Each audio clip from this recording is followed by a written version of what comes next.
वसई विरार शहर महानगरपालिकेची पहिली महासभा शुक्रवारी पार पडली। या सभेत शहराच्या दृष्टीने अत्यंत महत्त्वाच्या असलेल्या महिला व बालकल्याण आणि आरोग्य समित्यांचे अधिकृत गठन करण्यात आले।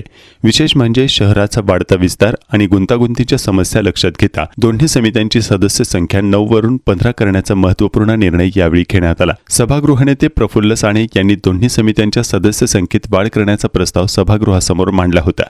यावेळी त्यांनी बोलताना शहराचा वाढता आवाका पाहता विकास कामांना गती देण्यासाठी अधिक हातांची गरज आहे।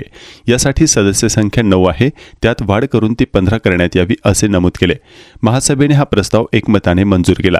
नव्या रचनेनुसार संख्याबळाच्या आधारावर 15 सदस्यांच्या या समित्यांमध्ये बहुजन विकास आघाडीचे 9 तर भाजपचे 6 सदस्य नियुक्त करण्यात आले। महिलांच्या सक्षमीकरणासाठी आणि अंगणवाड्यांच्या प्रलंबित प्रश्नांवर तोडगा काढण्यासाठी महिला व बालकल्याण समिती आक्रमकपणे काम करेल असा विश्वास यावेळी व्यक्त करण्यात आला। दुसरीकडे वाढत्या लोकसंख्येला पुरेशी आरोग्य सेवा देण्यासाठी आणि सार्वजनिक आरोग्य व्यवस्थेचे बळकटीकरण करण्यासाठी आरोग्य समितीची भूमिका निर्णायक ठरणार आहे। महिला व बालकल्याण समिती बहुजन विकास आघाडीकडून बीना फुरट्याडो, सुवर्णा पाटील, ॲडव्होकेट दीप्ती भोईर, ज्योत्स्ना भगली, प्रदीपिका सिंह, प्रमिला पाटील, ॲडव्होकेट अस्मिता पाटील, अमृता चोरघे आणि संगीत भेरे, तर भाजपमधून निम्मी दोशी, ख्याती घरत, मीरा निकम, संजना फायदे, सानवी यंदे, स्मिता पाटील अशा सदस्यांचा महिला व बालकल्याण समितीत समावेश करण्यात आला। आरोग्य समितीमध्ये बहुजन विकास आघाडीचे डॉक्टर शुभांगी पाटील, सचिन देसाई, डॉमिनिक रुमाव, अरुणा डाबरे, झीनत जाहिदी, निशाद चोरघे, आशिष वर्तक,